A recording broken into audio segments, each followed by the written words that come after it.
Hi welcome back to YouTube channel. Today ముద్దపప్పు పచ్చి పులుసు ఇవన్నీ చూపించిన ఇంగ్రీడియంట్స్ అన్నీ డ్రై రోస్ట్ చేసుకోవాలి. దానికి పచ్చి కావాల్సిన సామాన్లు ఇవి కాకుండా వాటితో పాటు అరటిపండు ఇంకా బెల్లం ఇవన్నీ కలిపి ఒక్కొక్కటి డ్రై రోస్ట్ చేసుకున్నాం కదా. ఫస్ట్ జీలకర్ర దంచుకోవాలి. జీలకర్ర బాగా దంచుకున్న తర్వాత నెక్స్ట్ ఏంటి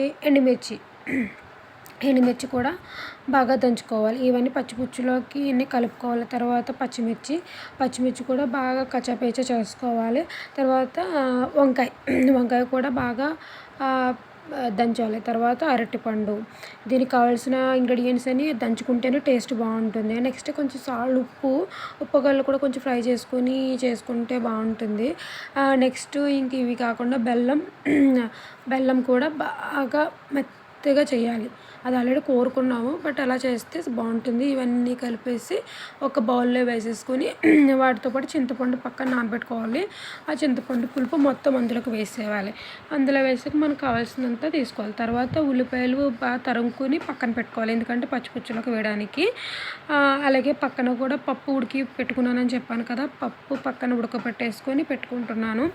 అంటే అలా పప్పు, పసుపు, ఉప్పు ఉడకబెట్టేసుకొని పక్కన పెట్టేసుకోవాలి. నెక్స్ట్ ముద్దపప్పు రెడీ అయిపోయిన తర్వాత ఇలా మొత్తం అంతా కలిపేసుకొని మొత్తం అంతా స్మాష్ చేసేసి అలా ఉంచుకోవాలి. తర్వాత తరిగిన ఉల్లిపాయలు ఉన్నాయి కదా, ఉల్లిపాయలు కూడా పచ్చిలో వేసుకోవాలి. లాస్ట్లో వేసుకుంటేనే టేస్ట్ బాగుంటుందని అవి బాగా పిచకాలి అంటే బాగా మెత్తగా స్మాష్ చేయాలి. చేతితో గట్టితో అవ్వట్లేదని అత్తయ్య చేతితో కొంచెం ఇలా నలిపితే టేస్ట్ చాలా బాగుంటుందని.